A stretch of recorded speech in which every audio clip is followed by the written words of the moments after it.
Hello everyone and welcome back. Today, ang pag-uusapan natin ay tungkol sa types of fire extinguisher and how to use the fire extinguisher. Bakit nga ba mahalaga na malaman natin ang types of fire extinguisher? At ano nga ba ito?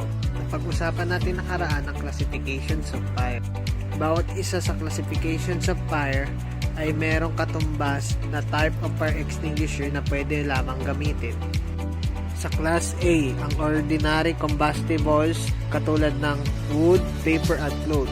Ang tamang fire extinguisher na pwedeng gamitin lamang ay Type A or Type AB.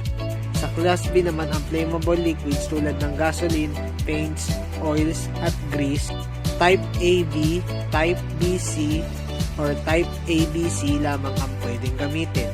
Kaming mga bumbero, tuwing may sunog at involve ang flammable liquids, ang aming ginagamit ay ang AFFF o ang Aqueous Film Forming Foam. Sa pamamagitan nito, mas mabilis namin maaapula ang apoy. Sa Class C naman, ang live electrical equipment tulad ng electrical wiring or fuse box, Type BC or Type ABC ang ginagamit dito. Hindi natin pwedeng buhusan ng tubig ang kuryente dahil pwede tayong makuryente or mashock at ikasanhi ng ating pagkamatay.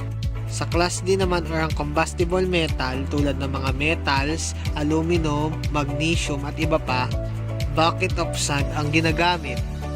Pwede rin namang gamitin ang buhangin sa Class A.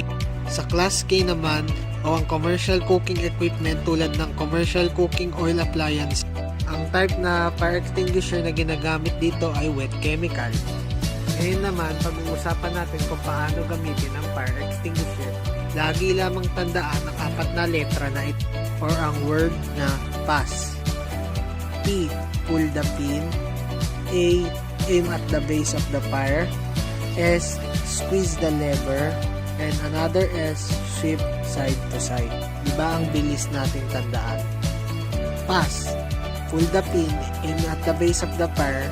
Squeeze the lever and sweep side to side. Mahalagang may kaalaman tayo sa paggamit ng fire extinguisher dahil ito ang magiging unang sandata natin laban sa apoy upang maapula ito bago pa man dumating ang mga bumbero. Kung sakali mang malaki na talaga ang apoy at hindi nakakayanin ng fire extinguisher, huwag na nating tangkain itong apulahin pa. Sana ay may natutunan kayo ngayong araw na ito. Hanggang sa susunod ulit, ingat po palagi.